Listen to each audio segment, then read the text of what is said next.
Hey everybody, I'm Dan Merle, and this is my review of Scary Stories to Tell in the Dark, which is hitting theaters in North America this Friday. And if you hear any spooky sounds during this review, it's the construction ghosts right outside the studio banging on the walls, begging to be let in.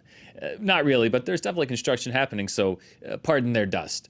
Scary Stories to Tell in the Dark is an adaptation of 3 books that were keystones for a certain generation, my generation mostly, that were published from 1981 to 1991. And these books were written by Alvin Schwartz, but the thing that really sticks in a lot of people's minds, including mine, were the illustrations, which were done by Stephen Gammell. As a matter of fact, these books were hugely controversial at the time, especially in the 80s when the whole satanic panic thing was going on. The fact that these illustrations were so gruesome and that these stories were very dark, often brutal stories, caused a lot of controversy, but also stuck in a lot of people's minds. One person whose mind it obviously stuck in was Guillermo del Toro, who produced this film. It's directed by André Øvredal, who you might have seen is a director that's done films like Troll Hunter and The Autopsy of Jane Doe. But I think the real draw here is that sort of creepy, almost gothic horror feel that Guillermo del Toro and the design team behind this movie have really been putting at the forefront. And creepy imagery has always been at the forefront of this particular collection of stories. Now, what the movie Scary Stories to Tell in the Dark does is frame all of this in a town called Mill Valley in 1968. The whole movie plays against the backdrop of Vietnam, of the 1968 Richard Nixon presidential election. And it's like there's an attempt to tie that in, but not really, because what the movie is actually about is all of these sequences. They're rough adaptations of some of the stories that you find in these 3 books. And what I have to weigh when I'm trying to decide what I thought of the movie was how effective those sequences are versus how effective the rest of the movies are. The rest of the movie's design, the rest of the plot, the rest of the story. It's a very loose structure as far as the scary stories themselves go. We're introduced to, of course, the local town ghost, a woman named Sarah Bellows, who rumor has it if you go to her haunted house will tell you scary stories in the dark. We're introduced to an enchanted book that writes the scary stories, but the twist is that they actually come true in the real world. And that's actually not a terrible concept for the film. It's a little bit similar to what we saw with Goosebumps, with the R.L. Stine series, but it's not. This movie is not at all like those films. Those films were very much horror light for a much younger audience.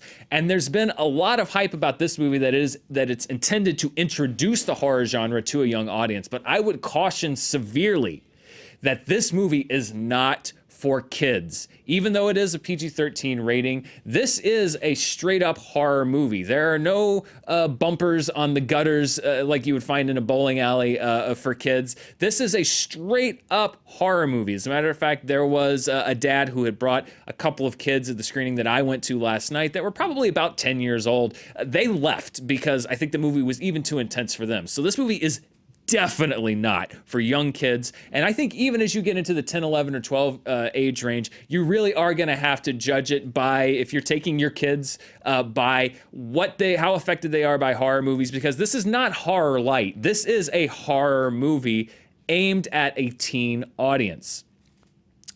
I think that because of that, there are certain things that are done with the story that kind of have I've seen it all type thing to people that have been watching horror movies for a very long time. Obviously, I watch a bunch of movies because of my job.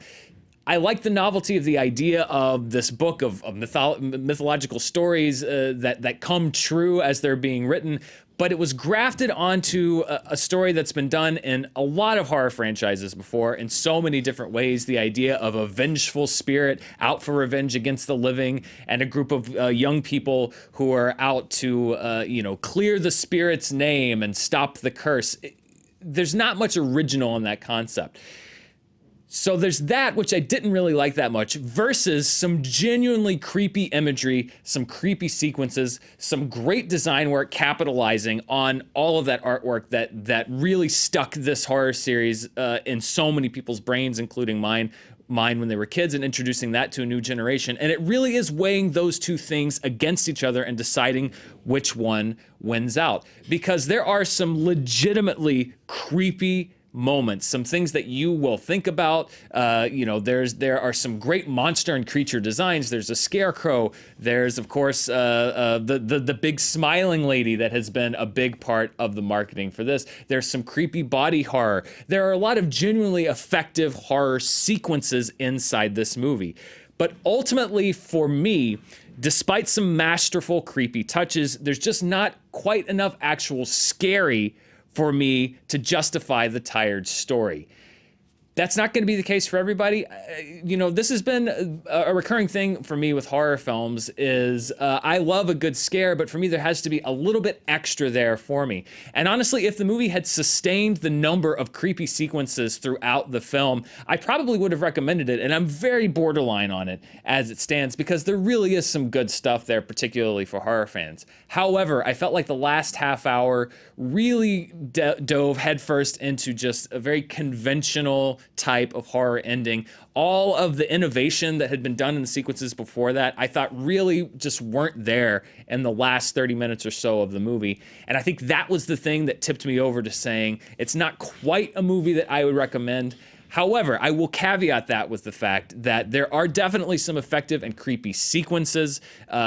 I wouldn't discourage you from going to see it, particularly if you're a fan of the genre. I would discourage you from taking very young children to see it, or at least if you are, knowing that it is going to be a very scary movie. This is not Goosebumps. This is not werewolves running around or even the creepy ventriloquist dummies. These are hardcore horror monsters, and at times they really do take this PG-13 rating right up to the limit.